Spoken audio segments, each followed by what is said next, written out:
आपने अपने जीवन में कई तरह की परिस्थितियों का सामना किया होगा।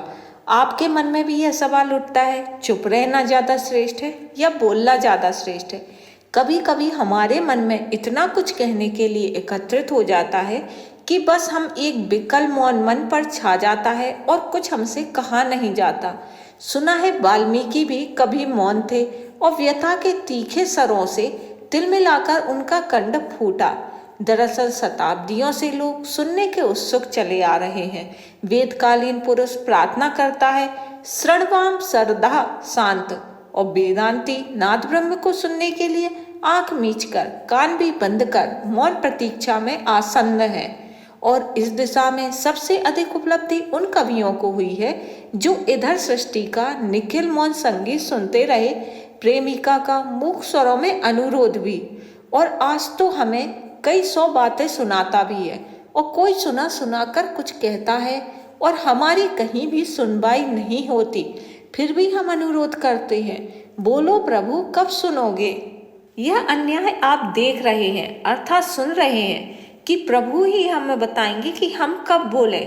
यह इसलिए है कि हम सुनने के आदी हो गए हैं और सुनना हीन है, बोलना श्रेष्ठ है।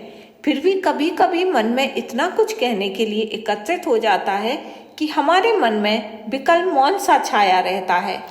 हमारे मन की व्यथा बरसों की घनीभूत पीड़ा है, जिसे हम कह डालें तो हल्के हो जाएंगे, मगर कहकर हल्के हो जाना व्यथा का उचित प्रतिकार नहीं। हम जानते हैं कि बोलना और सुनना एक ही क्रिया के दो भाग हैं। अपने में अलग अलग से ये संपूर्ण नहीं है, किंतु यह भी तो देखते हैं कि आज कितने ही लोग बोलना चाहते हैं मगर उन्हें बोलने नहीं दिया जाता, और लोग उन्हें सुनना चाहते हैं मगर उन्हें सुन नहीं पाते। यह भी देखते हैं कि कितने ही लोग बोलते हैं और उन्हें कोई सुनता नहीं, फिर भी वह बोलते हैं। और यह भी देखते हैं कि कितने ही लोग सुनना नहीं चाहते मगर उन्हें सुनना पड़ता है। बोलना सुनने से कुछ बड़ा होते हुए भी नितांत सुनने पर आश्रित है। आप यह ना समझने लगे कि श्रोता के कर्तव्य की इतिश्री मात्र सुनने में है। इसलिए मैं यह भी कहना चाहती हूँ कि सुनने के बाद समझने का महत्वपूर्ण कार्य भी आपको ही करना है। मौन रहने में एक उत्तरदायित्व और निहित है, सुनने का उत्तरदायित्व। किसी की बात सुनना हो तो मौन रहकर सुने। मौन और मौन में परिणात्मक भेद तो नहीं हो सकता, परंतु गुणात्मक भेद होता है। एक चुप वह होता है जो हजार को हराती है। एक चुप वह होता है कि कुत्ते भौंकते जाते हैं और हाथी चलता जाता है। एक चुप वह है कि भैंस के आगे बीन बजाए और भैंस खड़ी पगुराए। एक चुप वह भी है जो लोग अपनी असलियत छुपाने के लिए बतराते हैं। और एक चुप वह भी है जिसका एक उदाहरण बचपन में पढ़ी एक कविता में दे सकती हूँ, जिसकी पहली पंक्ति है, home they brought her warrior dead, जिसमें सिपाही की पत्नी पति के सबके पास मौन बैठी रह जाती है।